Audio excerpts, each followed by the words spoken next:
इस वक्त हम लोग भारतीय जनता पार्टी के अल्पसंख्यक मोर्चा में मौजूद हैं। हमारे साथ बात करने के लिए अल्पसंख्यक मोर्चा की पदाधिकारी नेहा खान मौजूद हैं, उनसे बात करेंगे। भारतीय जनता पार्टी की तरफ से ये बयान आ रहा है कि बढ़ती मुस्लिम आबादी से कहीं ना कहीं चिंता हो रही है भारतीय जनता पार्टी को, उसके ऊपर बयान आ रहे हैं। कैसे देखती हैं आप, अल्पसंख्यक मोर्चा की पदाधिकारी हैं? देखिए, ये जो रिसर्च किया गया है इसमें निकल कर के आया है कि 43% मुस्लिम आबादी बढ़ी है। तो मुस्लिम आबादी बढ़ रही है, ये नहीं बढ़नी चाहिए। आपको मैं पहले बता दूं, पहले जो है हिंदू की आबादी घटी है, मुस्लिमों की बढ़ी है, और फिर यही मुस्लिम कहते हैं कि हम बेरोज़गार हैं।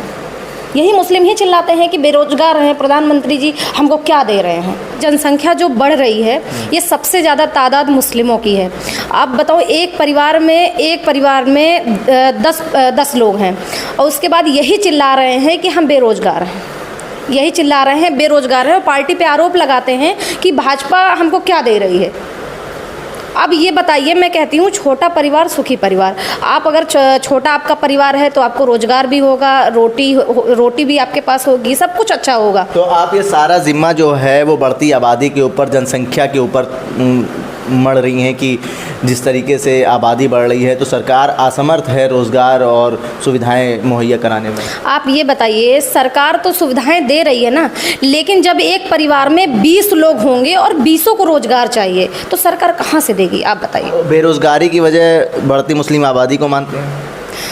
कहीं ना कहीं है, क्योंकि देखिए सबसे ज़्यादा हमें लग रहा है कि जो 43% निकल के आ रहा है, ये कहाँ से निकल के आ रहा है? मुस्लिम शिक्षा में पीछे है। जब वो शिक्षित नहीं होगा तो सरकारी नौकरी से कहाँ से मिलेगी? जब आप पढ़े लिखे नहीं हो, आपको ABCD पता नहीं है, फिर आप सरकारी नौकरी कैसे आपको मिलेगी? इसके लिए आपको शिक्षा ज़रूरत है। अब मैं आपको बता दूँ, 2014 से पहले मुस्लिम बिल्कुल शिक्षित नहीं था, लेकिन जब से प्रधानमंत्री नरेंद्र मोदी जी सत्ता में आए हैं, सरकार में आए हैं, प्रधानमंत्री बने हैं, तब से आप देखिए कि मुस्लिम धीरे धीरे शिक्षा भी ग्रहण कर रहा है। ऐसे नहीं उन्होंने एक हाथ में लैपटॉप तो दूसरे हाथ में कुरान की बात की है। आधुनिक शिक्षा तो बंद कर दी गई है मदरसा बोर्ड को ख़त्म करने का प्रयास हो रहा है। और क्या 2014 से पहले मुस्लिम समुदाय शिक्षित नहीं था? बहुत कम था। आप जो कह रहे हैं मदरसा बंद हो रहा है, ये जो बंद हो रहे हैं, मैं आपको बता दूं, ये जो मदरसा चलाए जा रहे थे, जैसे सरकार ने जो मतलब जिनकी मान्यता प्राप्त है वो नहीं बंद किए जा रहे हैं, लेकिन जो गैर मान्यता प्राप्त हैं, जो आड़ में चला रहे हैं मदरसे को, केवल उनको बंद किया जा रहा है। तो प्रधानमंत्री का ही बयान था ना कि एक हाथ में कुरान एक हाथ में लैपटॉप होना चाहिए, उसके तहत आधुनिक शिक्षा को शुरू करा गया था मदरसों में, लेकिन अब आधुनिक शिक्षा को ख़त्म करा जा रहा है मदरसों से। देखिए, जब मदरसों में बच्चे पढ़ रहे हैं, अगर उन्होंने ना किया होता तो कैसे ना, उन्होंने बताया ना कि एक हाथ में लैपटॉप एक हाथ में कुरान, क्योंकि जो अल्पसंख्यक है वो केवल कुरान की बात ना करे, उसे हिंदी भी इंग्लिश भी नॉलेज हो, ताकि उसे कोई बेवकूफ़ ना बनाए। तो भारतीय जनता पार्टी की जो राज्य सरकार है वही तो बंद कर रही है ना आधुनिक शिक्षा मदरसों में। आप बताइए, सारे मदरसे बंद हुए हैं क्या? जो मान्यता प्राप्त, आधुनिक शिक्षा की मैं बात कर रहा हूँ, मान्यता प्राप्त मदरसों से भी आधुनिक शिक्षा को ख़त्म करा जा रहा है।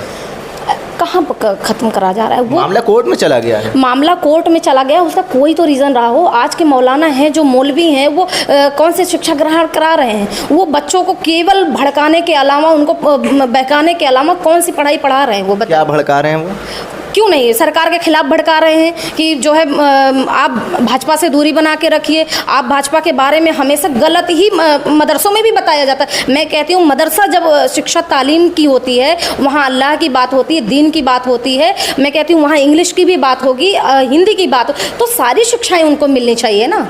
केवल आप ऐसा क्यों पढ़ा रहे होगे कि केवल अल्पसंख्यक बेवकूफ़ बना रहे? तो अल्पसंख्यक मोर्चा ये कहता है ना दूरी है ना खाई है, मोदी हमारा भाई है, लेकिन जब प्रधानमंत्री स्टेज से बोलते हैं कि दूसरी सरकारें आएंगी तो आपका मंगलसूत्र तक जो है वो मुस्लिमों को दे दिया जाएगा। देखिए, मैं आपको बता दूं, ये उन्हीं जो मुस्लिम पढ़ा लिखा है, जो समझदार है, प्रधानमंत्री जी ने ये भी कहा है कि मैं उन मुस्लिमों से कहना चाहता हूं जो पढ़े लिखे, जो समझदार हैं। मैं बता दूं, विपक्षियों के जो चाल हैं वो सब अच्छे से समझ रहे हैं। विपक्षी क्या है, जब उसके पास कोई मुद्दा नहीं होता है ना, 2014 से पहले मुस्लिमों को केवल वोट बैंक समझा, चाहे वो सत्ता में रही राहुल गांधी की सरकार रही हो, चाहे सपा की सरकार रही हो, सब ने वोट बैंक समझा। अगर किसी ने मुस्लिमों को अच्छा समझा, उनको जिम्मेदारी दी और उनको सम्मान दिया तो भाजपा ने दिया। कितने टिकट दिए हैं लोकसभा चुनाव में मुसलमानों को भारतीय जनता पार्टी? लोकसभा में टिकट तब मिलेंगे मुस्लिमों को जब वो अपना विश्वास जता पाएंगे, क्योंकि आज तक तो वोट बैंक बन के रहे हैं। अब वो धीरे धीरे भाजपा में आ भारतीय रहे। जनता पार्टी को भी विश्वास जताना चाहिए मुस्लिमों के ऊपर। निकाय चुनाव में जताया तो निकाय चुनाव में 200 से ऊपर टिकट सबसे ज़्यादा अगर किसी को मिले तो मुस्लिमों में मिले। मैं कहती हूँ विधानसभा में कितने टिकट दिए, खासतौर से उत्तर प्रदेश में? जब मैं कहती हूँ हमेशा शुरुआत छोटे से होती है। जब निकाय चुनाव में मिला तो जब आप उसमें विश्वास धीरे धीरे जताओगे तो विधानसभा मिलेगा, विधानसभा में अच्छा विश्वास आप दिला पाओगे तो और लोकसभा में आपको मिलेगा। मैं आपको बता दूँ 2014 से पहले की मैं बात अगर करूँ तो देखिए जो आबादी रही है वो रही है, लेकिन अब की बात करूँ कि आबादी जो है धीरे धीरे बढ़ रही है। आप देखेंगे हिंदुओं की भी तो कम हुई है ना, पहले रही होंगी लेकिन अब कम हो रही हैं, जनसंख्या कम हो रहा है, लेकिन मुस्लिमों को क्यों बढ़ रहे हैं? इससे आपत्ति है आपको? बिल्कुल आपत्ति है। मैं कह रही हूँ कि अगर हिंदू की आबादी कम हो रही है तो मुस्लिम की क्यों बढ़ रही है? अब मुस्लिम ही तो चिल्ला रहा है कि मुझे रोजगार चाहिए, मैं बेरोजगार हूँ। हिंदू नहीं चिल्ला रहा है कि हमें रोजगार चाहिए? कहाँ कह रहा है, कहाँ कह रहा है? बताइए क्या नहीं मिल रहा है? आप बताइए क्या नहीं मिल रहा है, मुझे बताइए क्या नहीं मिल रहा? प्रधानमंत्री जी एक नज़र से सबको देख रहे हैं। आपकी हंसी से ये पता चल गया कि क्या नहीं मिल रहा है और क्या हिंदू रोजगार मांग रहा है कि नहीं मांग रहा है। सब मिल रहा है। आपको मैं बता दूँ आप हिंदुओं को रोजगार मुहैया कराने में समर्थ हैं, आप ये मानते हैं? सबको मिल रहा है। मैंने कहा प्रधानमंत्री जी सबको एक नज़र से देख रहे हैं, सबको रोजगार दे रहे हैं। कौन बचा है बताइए? हिंदू बचा है कि मुस्लिम बचा है? लेकिन जब एक परिवार में 10 लोग होंगे तो 10 लोगों को कहाँ से रोजगार मिलेगा? नौकरियाँ कहाँ से मिलेंगी? बताइए, आप बताइए कहाँ से मिलेंगे? हमारे साथ बात करने के लिए भारतीय जनता पार्टी अल्पसंख्यक मोर्चा की पदाधिकारी नेहा खान थी, जिन्होंने कहा है कि देखिए कहीं ना कहीं बेरोज़गारी जो बढ़ रही है उसके लिए मुस्लिम समुदाय जो है, उसकी बढ़ती आबादी जो है वो जिम्मेदार है। जनसंदेश टाइम्स के लिए कैमरा पर्सन जिशान खान के साथ आकिब मिराज खान, लखनऊ।